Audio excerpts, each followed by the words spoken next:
Yan, mag-harvest kami ng sinigang na ubas. Sobrang asim daw nito. Asan ba?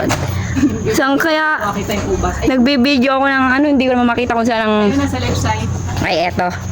Ayan, dalal ka kasi ng daldag. Yan, kasi naman. Ayan, dalawa yan. Tinadaldal ba naman ako ni mama? Yan tuloy. Ay! Saray! Sa ahawa. Wow, ang asim naman ito. Hindi ko pa natikman eh. Titikman ko. Oo, syempre. Ganda. May isa pag isa lang pa. Oh. Baka magiging matamis na to pagka pinabata tong ano. Daon, baka. Ay, nalaglag. Ayun, mamaya. Wait lang. Isang piraso lang, laglag pa. Hindi. Isa. Ala, nalaglag na naman. Kasi naman, nagbibideo pa. Ayun. Ayun. Mas lamang pala yung dahon niya kaysa sa bunga. Ang init, ang banas.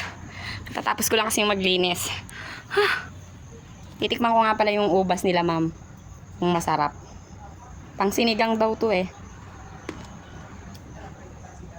Ma'am, ano ba to, sampalok? Ubas ba to? Parang sampalok nga, pwede na nga man pang sinigang. May ganito palang ubas na sobrang asim. Pero masarap. Masarap siya, ma'am, kahit maasim. Sarap siya. Sarap siya. Para siyang sampalok. Sarap. Apa nga? Pa? Para siyang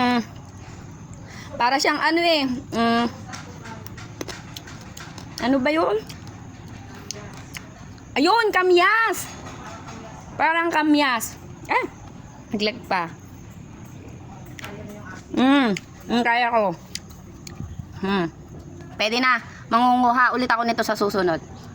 Babay muna.